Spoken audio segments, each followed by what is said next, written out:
the HubSpot helpline. Helpline. It's Rob, it's George, it's Casey, and Kyle. Come with a problem and leave with a smile. Every Friday at 3, come and join us as we help you with HubSpot. Open up your LinkedIn, just make sure you call in and leave a voicemail about HubSpot. Make your Friday divine with the HubSpot helpline.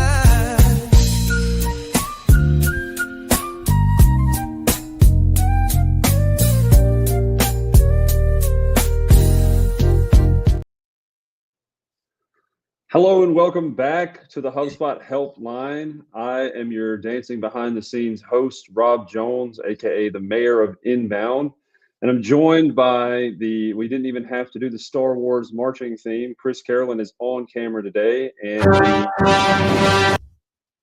well, there it is. And the one First and thing only that George did when he joined before we started recording was hit that button. That's appropriate. And George, B stands for better. B stands for, by golly, he is a deadgum HubSpot extraordinaire. George B. Wow. Thomas, how are you today, George? I'm doing great. By the way, you have no clue that I usually do this, but when people ask me, what does the B stand for? I just tell them it stands for Benjamin. Benjamin. Because it's my middle name is Benjamin. I don't even know if a lot of people know that, but the B is for Benjamin. And but I've been jamming on some HubSpot this week. I've seen it, and you might as well add an S in front of the B, because I'm sure you've been stacking Benjamins, helping all the people with HubSpot with sidekick strategies. Chris is from Profoundly. He's a founding Profoundly Pro, a lot of pro words in there. Yeah. And I think maybe this is the first show where the green thing has been replaced by a pink thing. I am now brand at Super. I wish I had a lightning bolt emote that I could deploy in real time. Yeah. Next time we expect something. Right. Yeah. They're not very supered yet, I guess. Oh, I mean, this was before day one, so I'm on point a little bit. I do have telling this to you guys before the live started is that I've decided to start dabbling in 2 things, and it's long overdue. One of them is OBS, and so enter Stream Deck pretty soon. I'm pretty excited to start doing that. There you and go. 2 is Claude. Chris, I know you've been preaching to me, like, just give it a shot, man. I want to apologize publicly. Welcome to the party, man. Yeah, in order to maybe filibuster here for a minute, because any returning viewers, I know we've been doing this for years, eons, millennia even. You'll notice that there are 2 faces missing. One of them is at home with a baby. Kyle is not here. He's on pat leave. We wish him the best. And Casey is not stranded at a Love's in Iowa. She should be showing up any minute. So we want to give her some time to get here. But let's start off really quick, because we do have a call or 2 to get to a layperson, right? To me, I'm admitting that the differences in Claude and GPT. I will tell you, and you can just verify that this is correct, incorrect. The way that it intuits information without having to engineer a prompt, to me, is a lot smoother. I use the same prompts and the same things almost as a comparative. Chris, I know you've talked about having them kind of talk to each other and have to assign them different roles. So I understand you're a blank, like the what, where, when, why kind of, prompt introduction. But doing that, the results that I got were immediately closer to kind of the desired end state. So there was less iterations, there was less back and forth. Have you experienced, is there a term for that? Is there some tangible difference in Anthropic versus OpenAI? Or, I mean, I'm sure both of you guys can kind of speak to this. Speaking of OpenAI, let's give a round of applause for Casey being on time. Here we go. Round of applause for the show being on time. Just kidding. Yeah, she's like, no, I'm ready now. Goodbye. And she leaves immediately. Well, she can join this topic and the show whenever she wants. But Chris, George, I'll open it up to you just on the Claude question. So I'll just give my 2 cents. what I have, by the way, I still use ChatGPT a ton, but I have done some massive heavy lifting in instructions and memory to get it to give me outputs that I want to see. But for the normal user who just comes in and does like some simple prompts, Claude, it spits out more human feeling responses versus like again, I have over a year of engineering my instructions and my memory to get me to that point, because back when I started that wasn't necessarily the case, but Claude has gotten really good at like just sounding like a human would sound.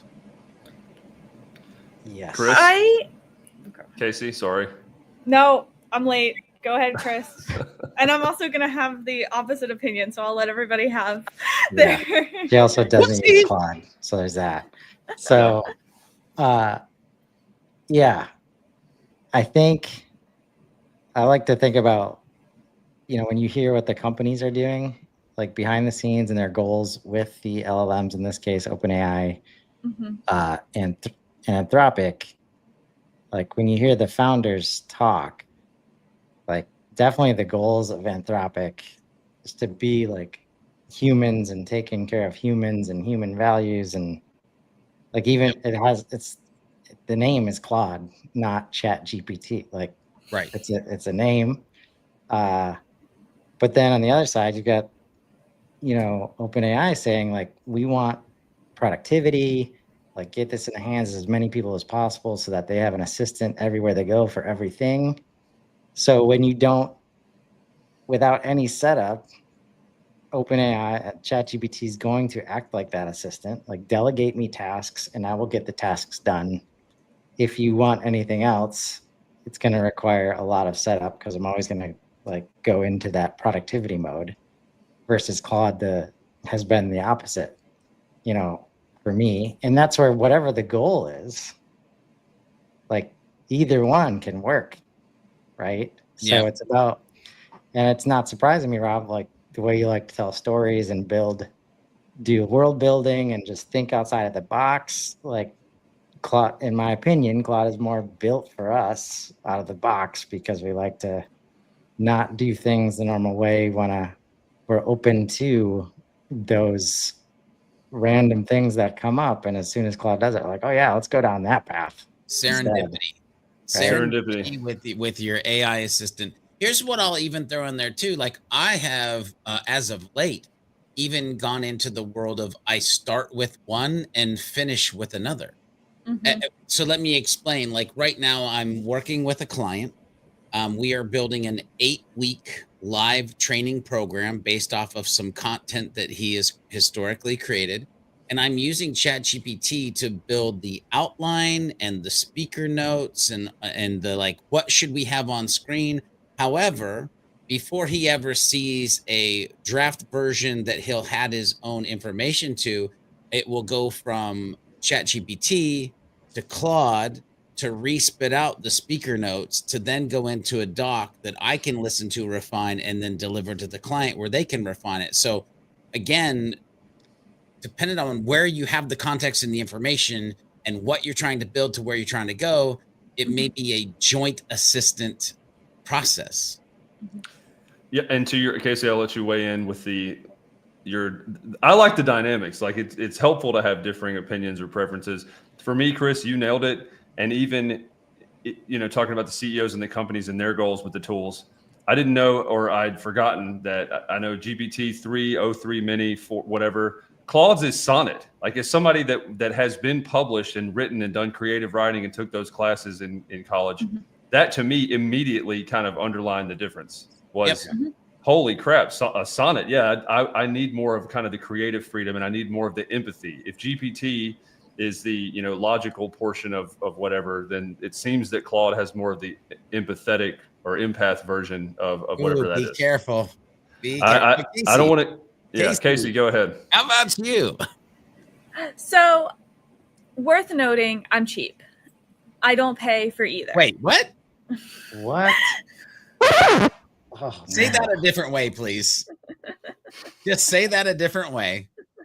Frugal. The word you're looking Frugal. for is frugal. I'm frugal.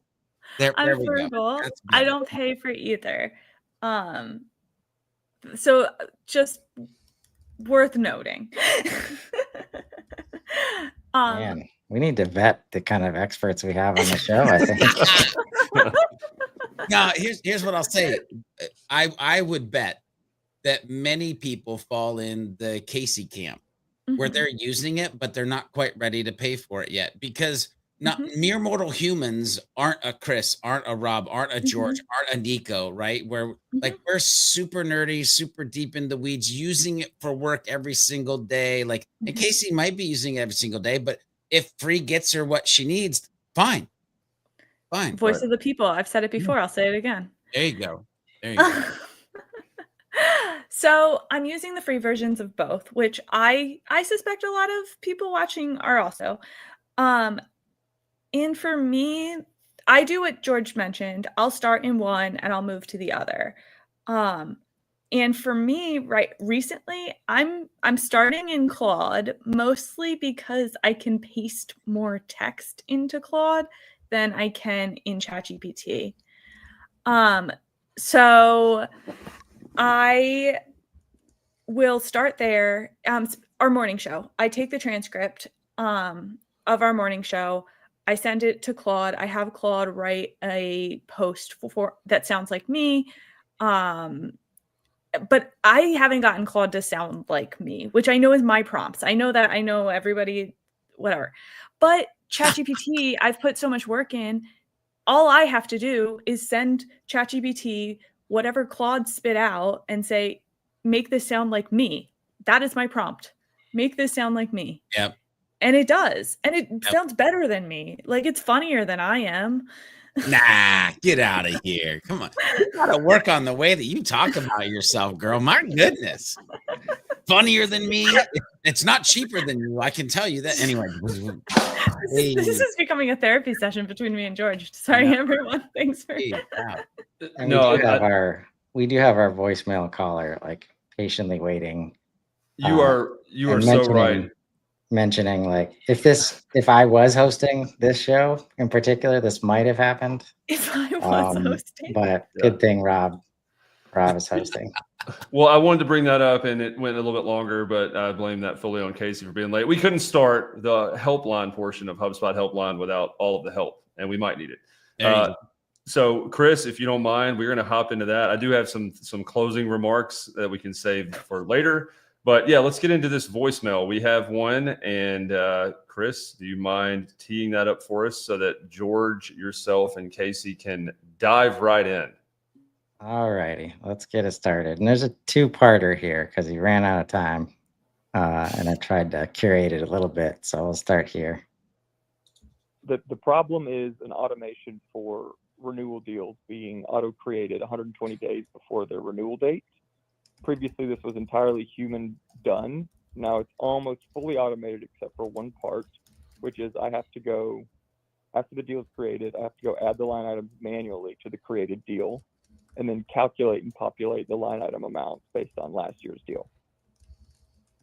Something context here is we use the recurring revenue reporting in HubSpot to calculate GRR and NRR. So it's heavily dependent on the annual recurring revenue property that is auto-populated by HubSpot based on the line items.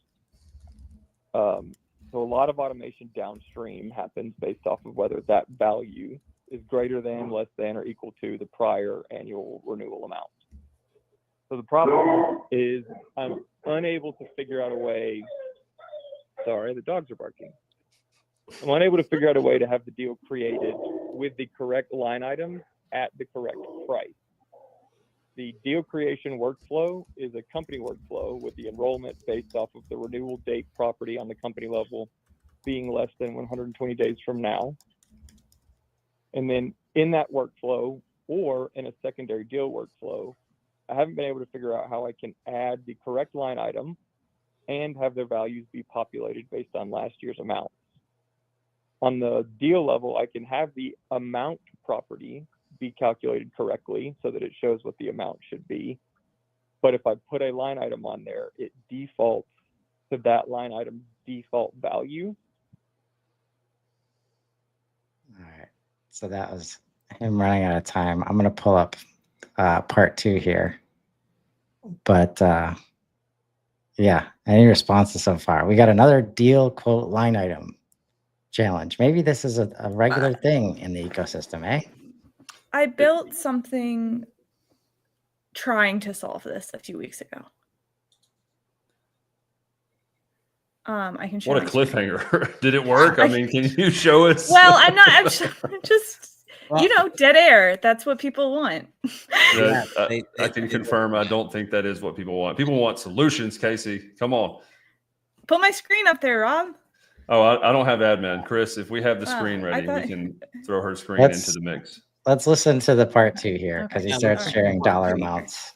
Yep. And Too eager. hopefully will help us out here.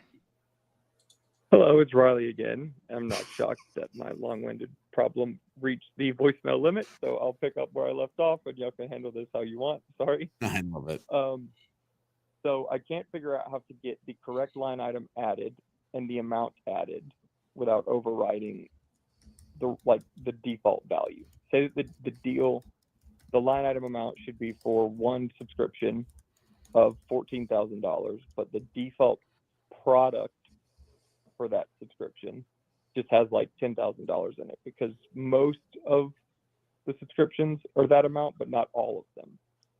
So whenever I add it into the initial deal, it just overrides to the $10,000 instead of the $14,000. It is doable because I've connected the deal to last year's deal. So this year's renewal deal that gets created is associated to last year's renewal deal for that same company with a 1-to-1 association label of preceding renewal deal and subsequent renewal deal. So I can get at it. What I just can't figure out is a way to have that line item change to the information that I need it to change to. I will hope. So here's the thing, Mike. I guess I would have a question of this year's renewal is the same price as last year's renewal. And then I'm just going to say, this is why I love cloning things. Mhm. So I'm super curious of like, if that's even an option of like, and again, I'll say like historically, I use something like Clone Attack to clone a deal based on just bringing that information and putting it wherever I wanted. But now, and I haven't checked this out, by the way, because it's a newer feature, but we can manually clone records in HubSpot. What would be interesting, HubSpot, if you're listening, is an actual like clone workflow action, because then all of a sudden you could just clone the thing that Riley's trying to do like with a simple action.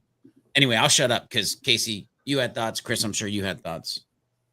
Yeah. So just to recap, Riley's attempting to add a line item for a subscription of 14,000. And Riley, since you're watching, let us know if the AI summary here is inaccurate in any way.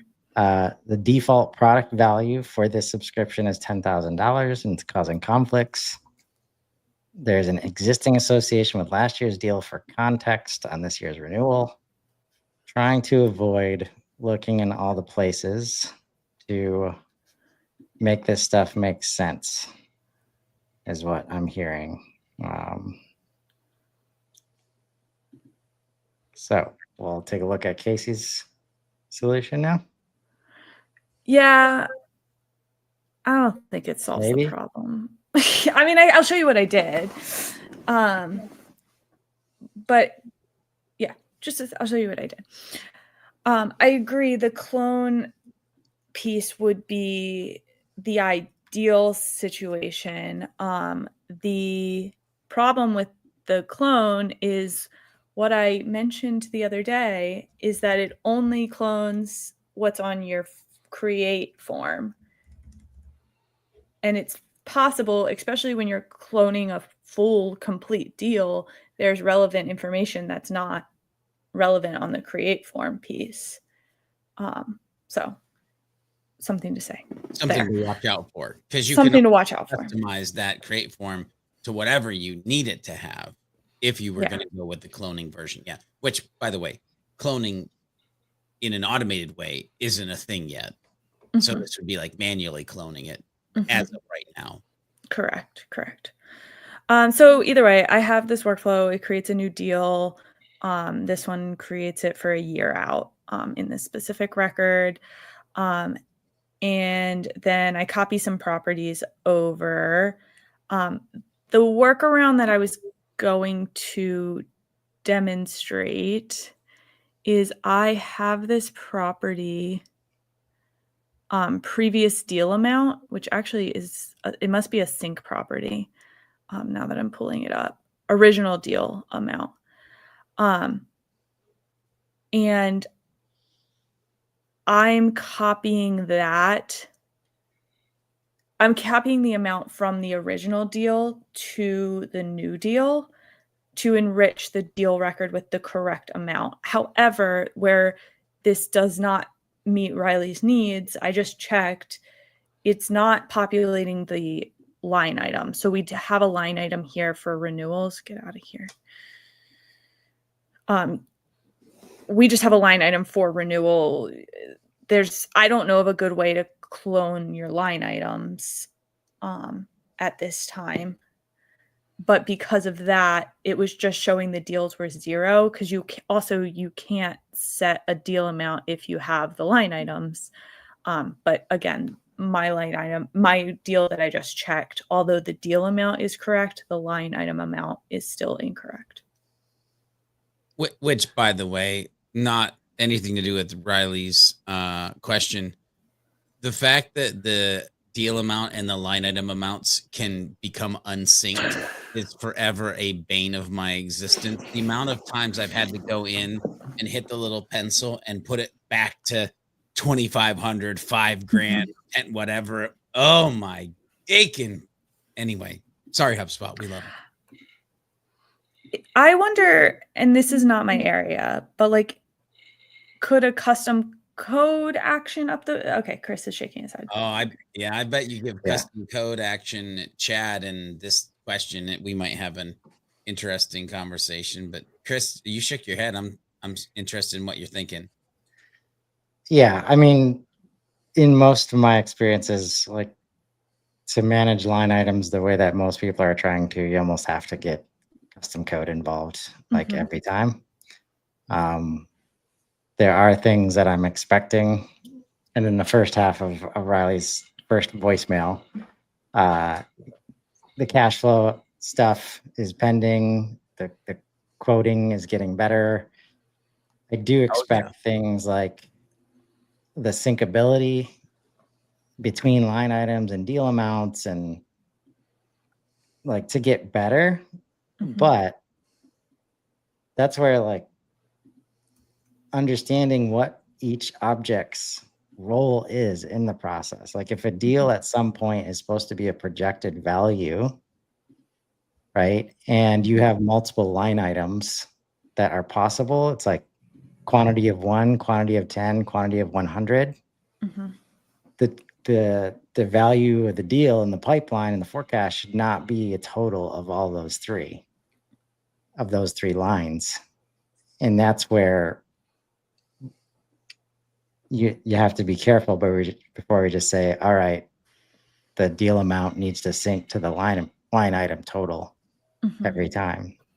We see multiple quotes, and some people would want the quote amount to sync to the deal. So this is why we need this. I mean, this is why HubSpot bought a whole company like to solve this problem. They've been specific to that space, and we need that level of expertise to solve this problem. And it looks like Riley added some information here. Yeah, my problem mostly, I'll speak for you, Riley, mostly boils down to I can't find any action in the workflow where I can indicate that it needs to change a specific line item amount on a deal record that exists to a specific value. I can get the line item on the deal. I just can't find a way to automatically put the number I need in the amount column on the line item. On the create deal action, I can add the line item. Problem is it defaults to the standard amount set in the product record. Yeah.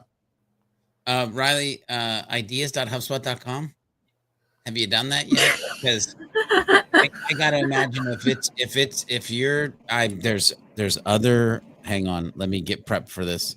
There's other that are having probably the same problem. So like, let's throw that into the ecosystem and let HubSpot product nerds and AI fix that real fast for us. Because again, I think about a workflow action around line items, or just general line item workflow actions. Like there's a handful of, like, if you could get in there and do stuff with line items that you could decimate with, or even like a cloning record action of some sort in workflows. But who knows? We'll see. I had a couple of questions. One of the two discrepancies in the amount from 10,000 to 14. It seems like we have it kind of hand. But the other thing I noticed, and this was a quote, was I use recurring revenue reporting in HubSpot. It's heavily dependent on the ARR property populated by HubSpot. I don't really have a comment on that other than Shadab, Leiden, Brian at RP built, like, solving for net revenue retention involves monthly MRR, non-recurring revenue, and then rolling that up. And it took 6 months to even have like a V1 of that. So if you're heavily dependent on something that is incredibly hard to like calculate, right? I don't think it's factoring in churn or like any of that with ARR, but I would, aside from the line items, aside from that, what is kind of a known need, I would start with making sure that's like updated and calculated, correctly, and make sure that it's not pulling something that you don't want in there. But it seems like it can't do it at all. It's not an incorrect value. It just won't happen. He has to do it manually. Mm-hmm. Glad we could validate. But this is a hard problem. The solve off the cuff is the cavalry's coming with the cash flow team. They're doing a lot of great work in Commerce Hub, specifically to solve the MRR, ARR problem. Yeah. This is where the double-edged sword of HubSpot is. Lots of teams working on stuff. So in order to do a lot of the other stuff, we need to have line item level reporting. Of course, that update happens, and now we think we can do all the things, and then it causes all these other issues because we haven't synced up everything that's going on. But that's why we have a Commerce Hub now. It's not just, baked into everything. We need specific focus on developing this to get that revenue experience right. Yeah, I can't say a lot, but I had a meeting with some folks from the team about CPQ and the future. And I like where their brains are. I like where it's heading. And I like some of the things that I saw. So I think it's going to get real interesting real quick. Inboundish or post-inboundish in the life of what people are trying to do with those tools. Yeah. What I think we should do and start aggregating, this would be a good segment to update, once a month so that we can check things off, because a lot of what we've experienced from the community, from people calling in, from Reddit, from wherever we've sourced questions, is recurring theme. One of it for us is like being able to see and visualize and have more context. So shout out Riley for being here, listening, to be able to provide that, right? And the affirmation of like, am I insane, or is this just, can I figure this out, or is it not, quite up to speed yet? But aggregating almost like a top 5 list of things that HubSpot needs to update, like by people in the community, by partners, by solutions partners, by pros, whoever that is. Do we have a working list? Like George, Chris, Casey, if there were 5 things as like a hierarchy of things that the HubSpot product team, those hardworking people need to spend some time on, do we tireless, right? Do we have that? I'm sure that we have different opinions, but being able to, I listen to a lot of sports radio. I think we all know this. Maybe you don't, but I do. A top 5 list of like most requested product or feature updates. Because it seems like a lot of them are CPQ or like reporting related in that area. I think for me, there's a lot of quote in Commerce Hub things. The quote customization is one for me that is a current pain point. It's just kind of messy and clunky. You'd think it would look like a landing page editor or an email page editor. George.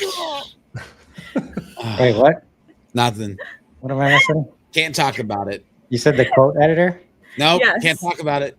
There's a private beta available that people should check out. That's all I'm saying. That's all I'm saying. But I do think that is a big pain point for me and for a lot of non-techie kind of people who are just trying to use HubSpot to create quotes. Yeah, that's a major one I have on my radar to watch out for at Inbound. But Chris. if anybody wants to help answer this question for Rob, we can just That's not what we were trying to show. Not there. Wrong Yeah. screen. check out ideas. Check out the ideas forum on community, and you can go to top ideas. And look at that, cloning a deal. Hey, Back in close, 2017.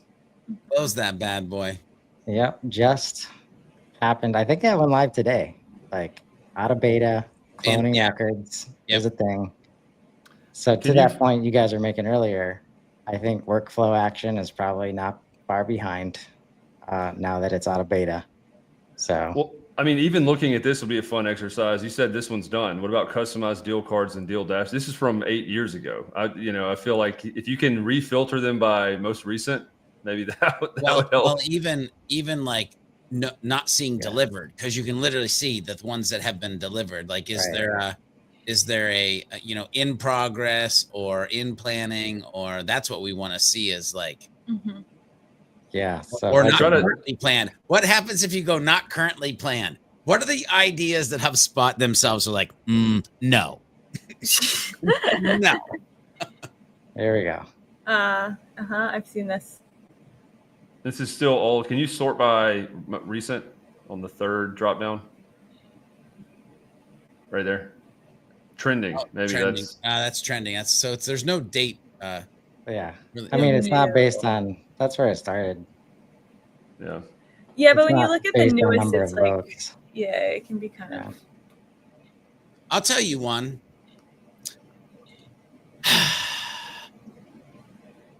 One that is quickly showing up amongst multiple clients that I help is to not need to have a sales seat to see sequence analytics. Excuse me, not every super admin is a sales professional.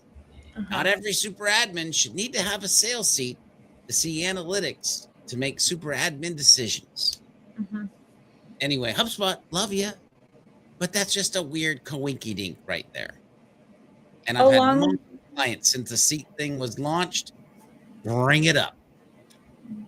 Along those same lines, leads are not available in like an index page the way that our other objects are available. Yeah. You have to look at them in the sales workspace, which I still think there is a seat issue with. I have a client that I have permission to view leads, but I don't have I have to find the contact and then find the lead through the associated contact every time. Yeah. Well, and yeah, there's a whole thing of like, you actually have to own the contact to be able to like see it as a lead anyway. But I agree with like a view or index page for leads is definitely a needed thing hopefully in the near future, because we've done so well. And when I say we, I don't have any of HubSpot's money, nor do I work for HubSpot, but we've done so well of like making this look like that and this work like that. And this is one area where it's not quite there yet. Yeah. I agree. I think that relates to one of the conversations that we saw on LinkedIn this week about seats and Service Hub specifically. You want to set that up, Rob? Yeah, I'm trying to figure out how to share. See if I can figure this out. I don't have admin for what I guess it's since I switched over. This is what I'm looking at. Do you have that on your screen, Chris?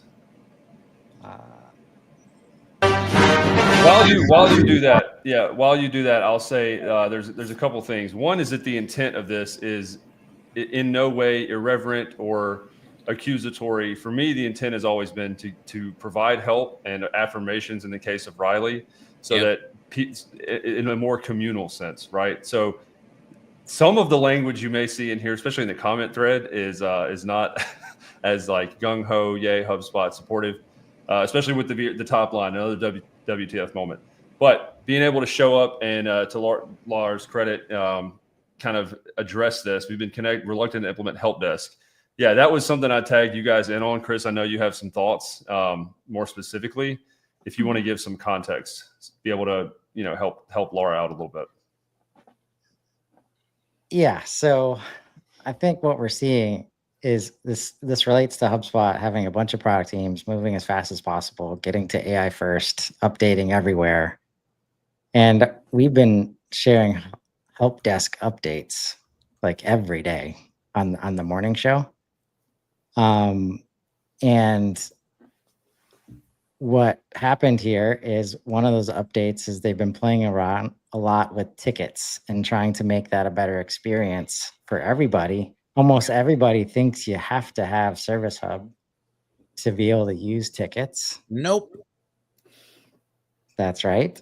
And which makes sense because tickets are for service and Service Hub, but it's a standard object of the CRM that everybody gets, even at free level. As the team tries to improve the help desk experience, it's been very intentional about the way that they do things. And now they're kind of overcorrecting because a lot of the work that they're doing is not free, right? And that's where the service seats come in. Mm-hmm. But now we're seeing they're kind of detaching, like to George's point, admins had not been able to do their job without paid service or sales seats in a lot of ways that surprised everybody. Mm-hmm. Right. And I think what we're seeing here is the process of them starting to decouple things from seats. Mm-hmm. But as they did that, that means there's another toggle in settings and permissions. Right. And because that was not toggled and there was no notice, but also the team didn't necessarily realize that this was an impact. Laura here had a whole team that, even though in the fine print was like, oh, to still get to where we're going, just click this part. Most users, they're going to see that lock like first thing, and then they go right to the admin, right? Hey, I can't get to what I'm supposed to be getting to. You just wrecked my whole day, basically. Mm-hmm. Yeah. And what's crazy, it's funny you Chris, you mentioned a switch, like a setting switch. This week alone, and by the way, I've been using HubSpot since 2012. I have been in almost every settings portion of HubSpot known to man or woman or whatever HubSpot user you are. 2 times this week, I got caught with settings that were turned on that I didn't even realize were settings. Mm. And I'm like, wait, when did this happen? Mm-hmm. And how did it get flipped on? And so I switched them off. I'm like, I don't need either of these for my portal. Now, for client portals, they totally would make sense. But for my portal and like the small amount of humans, dang it, small amount of humans that are in my portal, no, turn it off. So like there quickly is becoming, dare I say, a monthly HubSpot settings checklist may need to be created. Like, have you checked these settings lately to make sure that they are on or off the way in which you need them to be? George, specifically, I mean, I have some seating, pricing versus credit versus whatever. It seems like there's a lot of stuff going on there. We don't have, I'm not getting there yet. It was more of a discussion question, and Chris, you can keep sharing or not share, but do you think that would be a good, you said it would make a lot of sense in some client portals, but not in yours, like not in, so do you think there's a use case for AI or Breeze or whatever to be able to like see that and understand which settings you normally use, wouldn't like, that would hinder or help your progress based on your activity history, and make that almost default as they update, like as their new settings or whatnot, as they're installed and available? Why would why can't the AI be used in a case to kind of intuit that and make the experience better without you having to go in and change it? Is that something that could be done? So Chris is shaking his head. I'm shaking my head side to side because I'm torn. I don't know if settings is the place that I want AI to take charge. I would teach, and I would be very deliberate in the settings that I would set. Now, I can see maybe when you're setting up a portal that you would go through a process, and it might do like a, here's what we've done for you. Now go change any of these that you feel aren't right scenario. But if all of a sudden I woke up tomorrow, HubSpot had launched AI settings, and all of a sudden all my stuff was changed, I'm a nice guy. But the ramifications of that support ticket would be like, what happened to George B. Thomas? Like, where's the happy, helpful, humble human? Because he would be gone for at least long enough for me to vent, probably go sit in my backyard, drink a beverage, smoke a cigar, and talk like to myself for a hot minute. Like, I can feel where like people would get super uneasy with that. I may have mispositioned what I thought would be the way to do it, right? In the same way that there's Wake Up Customer Platform and all of the stuff that you guys are currently involved in, right? A lot of, and I've seen this from Chris, and I don't think it's like not public knowledge, but there's like a day prep. Like that's one use for like, here's your meetings, here's all this stuff, here's things you might want to know, right? Almost like a news feed. It would almost be the case where if anything happened, or like on a weekly basis, where like these things are now put in, here's what we recommend based on your activity history. And it didn't automatically install or change anything in your system for you, but knowing the operator, like with the context being portal dependent, like whichever one, it would make those recommendations to you, because that is if they got it right, that would be a good use case of AI to update and provide recommendations based on your activity. So Rob, what you're talking about, by the way, and my brain goes, this would be a beautiful thing for the new homepage, where all of a sudden you log in and it tells you the 3 or 4 potential settings that you might want to actually look at. Yeah, and Chris is literally showing like a homepage right now where like that I can see where like there's a section for like settings you may want to investigate based on what we've seen inside your portal or whatever. Yeah, right. Where you can see login history, security activity. I think that's one thing we should expect is a lot of the settings area is making its way into the rest of the portal where the people like do the work. Right. And I think you're on the money, Rob, in terms of at some point AI will do this for us. I think the key is that they have to get to the point where George B. Thomas doesn't even know it's happened. Oh God, that makes me even more sick to my stomach. I know, but that's where we're at. Because Casey, what have humans done historically when it comes to user permission setups? Super admin. Whoopsie. Yeah, especially when the random stuff happens and you can't time or the patience to figure it out. You're like, all right, I tried to do permissions right, just super adminning it. Oh God, and now I'm gonna really get sick on Rob, are you talking about settings though, or are you talking about updates? This is more philosophical. It's both, right? Okay. If HubSpot is launching into this AI first, AI powered smart CRM thing, like in customer data, I think they should also put an equal amount of emphasis on operators, which would be the people that are manipulating and using the customer data to be able to execute outcomes for them on the business side. So before all of unstructured versus structured, what I would think and suggest is how can the people operating, the consultants, the pros, agent, whatever it is, make better use of themselves as a human in the loop. And part of that is, one, awareness of change update that may impact, may not.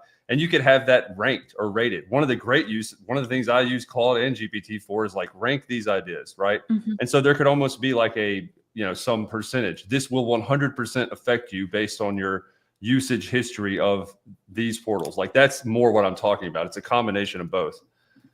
Are you aware? I'm gonna ask you a favor, Casey. Hold on to that thought. Go ahead. I feel like I'm in trouble. Rob, I'm gonna have. You are in trouble, Rob. I'm gonna have to ask a favor of you. Can you never, ever on this show or any show that we're ever part of say AI first and AI powered when I'm in the room? Yes. Oh my God. Oh, okay. I'm done. Go ahead, Casey. Go ahead. Rob, are you aware of the weekly product updates email? Yes. Because this is what it's supposed to be doing. This is personalized for at least the portal. I don't believe at this point it's personalized to the human. I could be wrong though. No one's consulting me on this. But this comes out every Monday. You do have to enroll in it. You can do that this is personal to you as a person, as a HubSpot user. You go to your settings, you go to your notifications, and then you type, you don't scroll. There you go. Search before scroll. To this product updates and check email, and then you'll get that on a weekly basis. I am a person who's in multiple portals, so I get multiple different versions of this email every Monday. It's different for each portal that I'm in. It typically has 5-ish betas, and then it also has some upcoming scheduled for release and more information on other updates. It gets interesting if all of a sudden there was this, but it was for settings, like this weekly settings. Because by the way, when you get a new feature, you get new settings. Like, so imagine if there was like a new settings or a settings updates or something like that you could actually, and not that it's that big. Maybe it's not weekly, maybe it's monthly. I don't know, but I'm just saying, like, somehow we got to know that things are in there that got switched on, or we need to switch off, or and it's just so much. It's like there's so much under the hood. It's like 27 engines under the hood running this bad boy. I have a lot of comments. Number one is thank you for reminding me. I need to re-enroll in the new portal because it's 2 weeks at Super, so I need to go do that. Also, you guys help out a lot with the shows. That less of a point than that is like I could get it as a direct mail too, but I rarely pay attention to that. And so like there's this user preference thing where I'd actually like it to be just wherever I do the most work and wherever I'm the most active, where it makes the most sense. Toggling and switching between tabs is like, I mean, Casey, to your inbox 0, I have a Gmail account personally that has 80,000 unread emails. Oh so, my God. That's not the way to get to like put important, necessary, business critical in some cases information in a way that I'm going to ingest it and be able to act on it quickly. And I know that's like, I am taking all of the responsibility for that, but it would be, you should just inbox 0, Rob. It would be a nice touch. Dharmesh had a post this week where he was talking about Lovable, and like on their UX on their site, it's like the tiny little reminder of like, here's how you logged in last time, right? That kind of thing is like, if they could put it into into wherever is most native. So that might be to your point, like the homepage or dashboard of like, here's things that have changed. Here's whether you should care about them or not. Like to me, that'd be a nice thing. And then finally, George, I didn't say it. Those aren't my words. I'm just, don't shoot the messenger. I'm just, that's what I've been picking up from the tea leaves and from other places. I'm past that. I need a new sound. It's the big one, Edith. I need to find that sound from Sanford & Son. How many emails did you say you have in your inbox? It's right. I'm planning a post for like, thanks for you guys getting me to 80,000, not followers, but emails. It's 79 and some change. Yeah. Wow. That's all I got to say about that. It's stressful. I was going to do that at 10,000. Not nearly as cool. At some point, you just give up, right? I mean, like, here. I think that's at the heart of Laura's request, which I think it's a it's a fair request, but is it a realistic expectation? As we know, HubSpot, we know what they're trying to do, and they're trying to move as fast as possible. They're going to break things on the way there. It sucks when it happens to you, but show me another company that responds on LinkedIn and it's fixed like within minutes sometimes, right? Yeah. So it's the path they've chosen. So that's where it's like adjust the expectations a little bit, but also understand this is why they're going so hard on AI. They want AI coaching and assistance to be everywhere in the portal. Because at the end of the day, how long did it take Laura to write the LinkedIn post to notify HubSpot that this thing is wrong? Like, all of that takes time. And what she needs is users who run into that screen, like, can immediately solve it themselves. Right. Right. So maybe this metaphor will land better with George, and we can weigh in on it. Maybe not. George, hopefully I'm 1 for 2 on this. I've long thought, and there's plenty of these analogies out there, right? But whenever we talk about revenue vitals and diagnose all of that, like the health of the business, this to me, with all of the speed and with all of the with all of the changes, I understand in the long term they're good. In the short term, some of them are functional and whatnot. But I've always viewed this from a more of like a healthcare metaphor dynamic. And to me, those types of things are preventative care, right? A lot of the emotionality behind her message was like, now we have to go do rework, and like, this is slowing revenue down. This is slowing everything down. This is causing more of a massive problem that requires surgery than it is being a preventative update. And so as they're moving very quickly, a lot of what they could put in place, like the dashboard, like a lot of things that have been requested, are preventative CRM measures, so that you don't injure a client, a customer, your own business, whatever, like that type of thing. And I'd be interested to know if there's anything there's tons of stuff I know that they've done to equate that. This show is like helping people out. So anything else that they could do that would be less of a fix, less of an update, and more of a preventative measure to prevent massive critical errors for people that are using HubSpot. Hopefully that was a better way to view it. So first of all, I love this metaphor, because especially in this scenario, like, they literally clogged the arteries, which gave the organization a heart attack. So they went to Dr. LinkedIn to see what WTF, so like the metaphor, analogy, whatever works great. Here's where my brain goes with that statement is it's gotten really difficult. Chris kind of was talking about it. Like, listen, well, actually, first thing, HubSpot, you are the most listening organization that I have ever met on the planet. And I appreciate the amount that you listen to customers and the things that you do. Now, with that said, there are so many teams pulling so many levers, building so many things, that it's amazing that this only happens every once in a while versus happening almost every day, where somebody writes a line of code that breaks a piece or puts a screen that shouldn't be in a place. The fact that it's as seamless as it is normally, without outages and without like just random crazy-ish, like, kudos, to be honest. Like, absolutely. Yeah. And what we're seeing is like, I think there's preventative, but there's also changing the way things are done to a more efficient process, right? So transplant.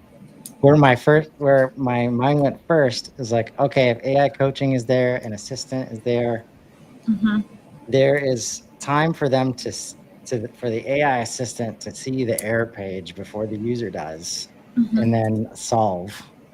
But in reality, the users are going to start telling Breeze, handle this ticket in this way for me, please.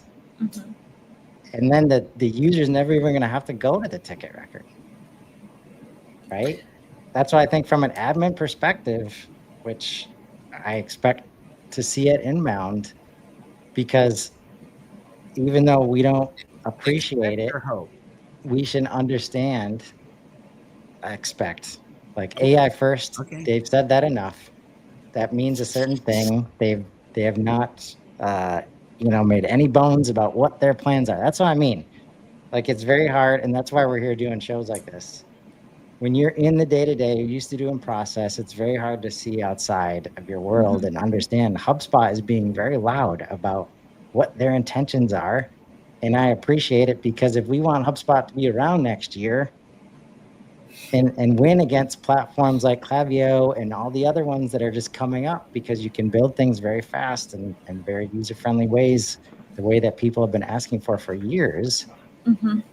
If you're an admin, step one, make sure all the data context from the organization is plugged into HubSpot.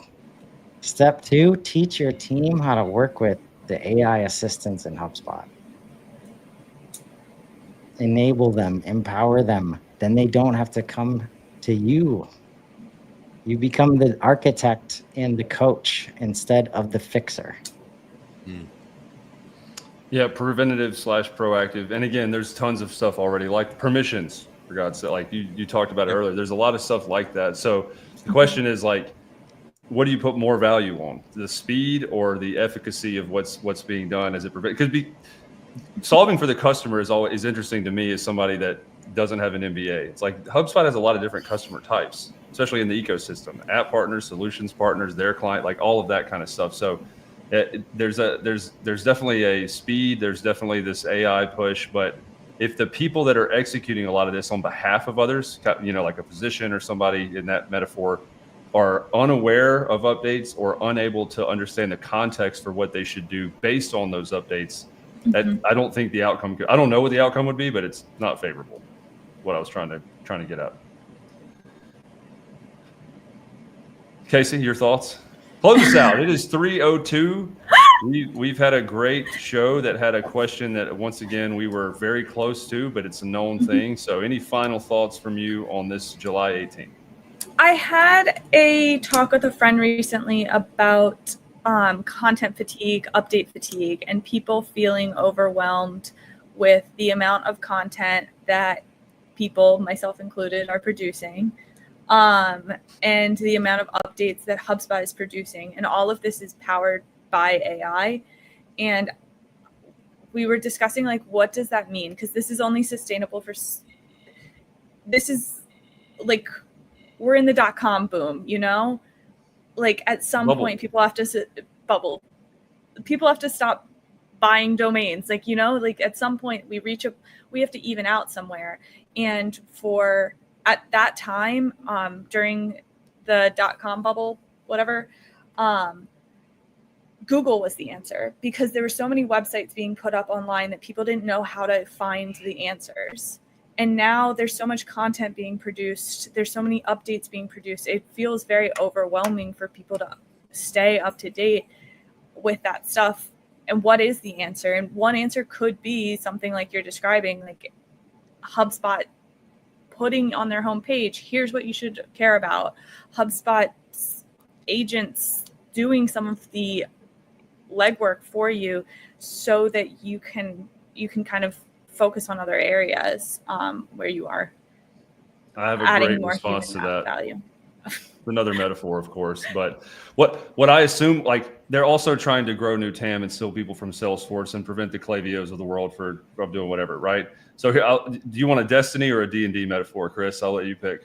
D&D for sure. D&D, all right. So let's say you're a DM, right, and you have a game or you have something that's been going on. Dungeon Master for Dungeon those. Master. Yes, Dungeon Master. Thank you. Thanks, George. By the way, if you're still stuck on whatever the hell TAM is, he might explain that later too. Total addressable market. Rob Acronym Jones here today. MB, G to G.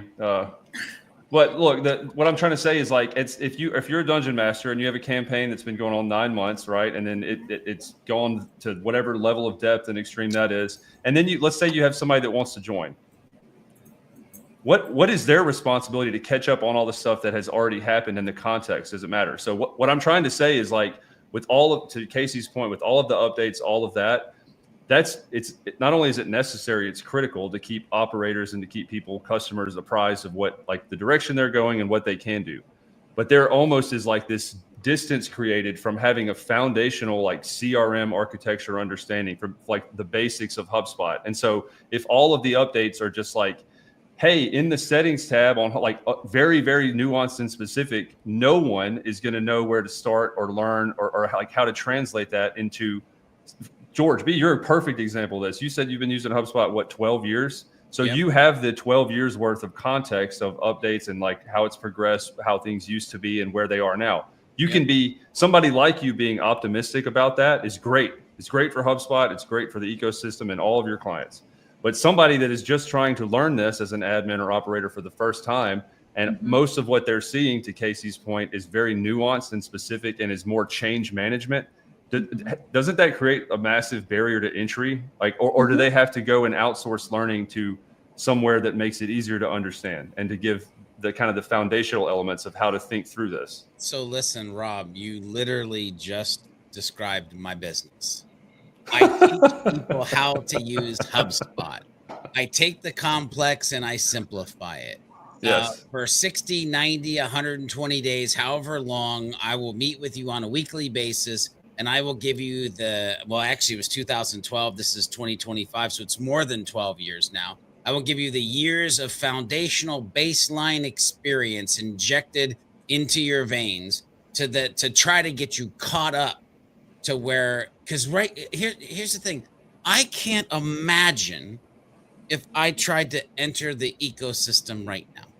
That is that a problem or not? Like, plug Sidekick strategies, you know, for sure. But like just my awareness of that, it's great for you to have a business, but the fact that there is a need for someone like you to be able to do that, is that a problem or no? I mean, not for you. I mean, it's not a problem for me, but it's a problem for the humans trying to grow their business and use HubSpot in a streamlined way. But here's the thing, it's a necessary problem because we're trying to reach I don't even want to call it a destination. The platform will continue to get better and better and better and better and better, right? That's the thing that I like. We're headed in a direction of better, which means change. Which, by the way, if I just want to give you a real deal Holyfield, there's something I've lived my life by for the last probably 20 years, and that is 1% better every day. Guess what that equals? Freaking change as a human. So if HubSpot gets 1% better each and every day, guess what that means? Change for a platform, which means there's going to need to be change for the people, which means there's going to need to be change for the process, which are the three things that if you're not thinking about in your business, people, process, and platform, then what's the matter with you? Okay, I'm done. Yeah, I mean, that's like, Yep. First of all, shout out. The level of conviction I think is important, and the level of content. I haven't been doing this for 13 years. And so I would put myself in the category of people that would require it almost from like an emotional standpoint. It's like, what's the point, right? And so something like a Sidekick or Profoundly that helps people get up to speed, you need to shorten that gap. And so that is what I was trying to say is like, is that overall good or bad? Overall, the direction of better is always a positive, and there will be 1% or more, it seems like, with the product updates every day. But Casey, to what you were saying, like, there needs to be an element of trust, authority, and centralization that I don't think necessarily can come from HubSpot themselves with the change. And honestly, that was kind of the impetus for the start of this show, is to put everything that you would need to know that has happened this week into one spot. So just very transparently, HubSpot Helpline was kind of intended to evolve into that type of format where there's a beginner, an intermediate, advanced. Chris is bursting at the seams to add some color. So I'm going to shut up. Go ahead, Chris. Yes. And it is in the face of so many people saying, do we need more content? We can't handle the content we got. Yet nobody knows about Content Hub. Nobody knows about Service Hub. Nobody knows about Ops Hub. Nobody knows about Commerce Hub. The knowledge gap is real, and we feel it every day. And that's because nobody made content about it. Well, listen, to back you up, I was talking to a seasoned pro earlier today who was excited about starting to get involved with CMS Hub because they didn't realize the magic that was possible. Yeah. Because nobody has been educating on CMS specifically, like down and dirty, like to the nitty gritty of it. And so this is where we land. Yep. And so if we don't create the content, then it's just going to be a perpetuating problem while HubSpot blasts forward. So I would argue that problem is not the right word. It's not a good or bad thing. It is a challenge related to finally getting a platform that solves for quote to cash properly after 25 years of SaaS not solving it, right? The data integration problems, the event management never working quite right. And now we're finally starting to get that functionality in HubSpot. What they're building in Ops Hub to bring the data together, like it's unreal. We've never had platforms that can do the things that HubSpot is doing, combined with the user experience that is still delightful, combined with the cost. Like the amount of things you can do in HubSpot, people like businesses go through $1 million implementations of other softwares to get this stuff done. And they need teams of IT system administrators to support it. HubSpot is giving us something better than all that. That's why it's the only thing I've seen called the customer platform. I believe in that a ton. And it creates the challenge of trying to keep up.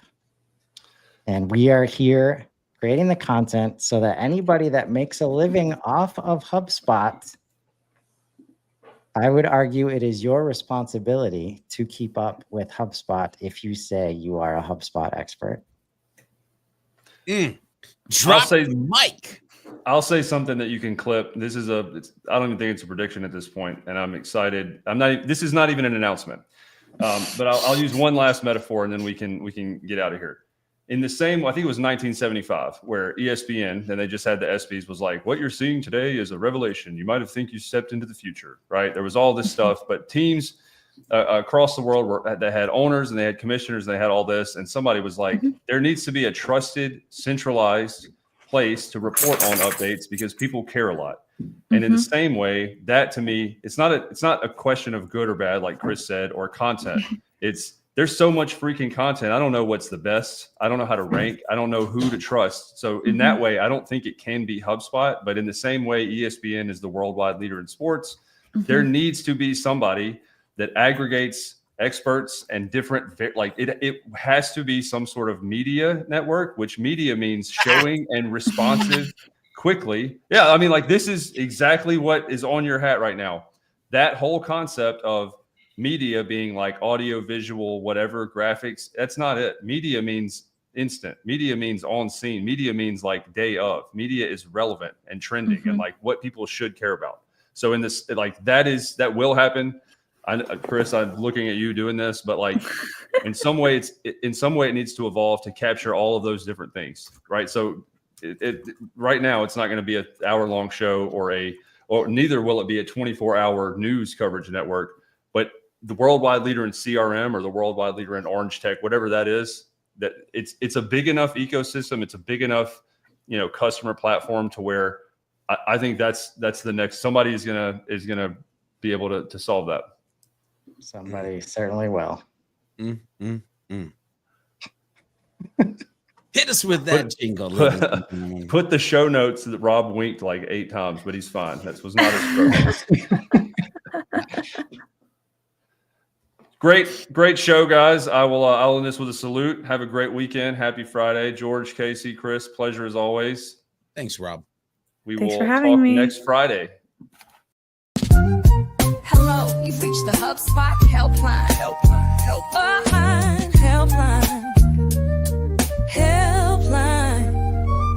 It's Rob, it's George, it's Casey, and Kyle. Come with a problem and leave with a smile.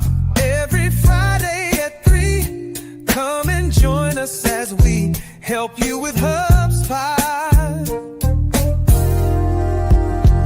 Open up your LinkedIn, just make sure you call in and leave a voicemail about HubSpot.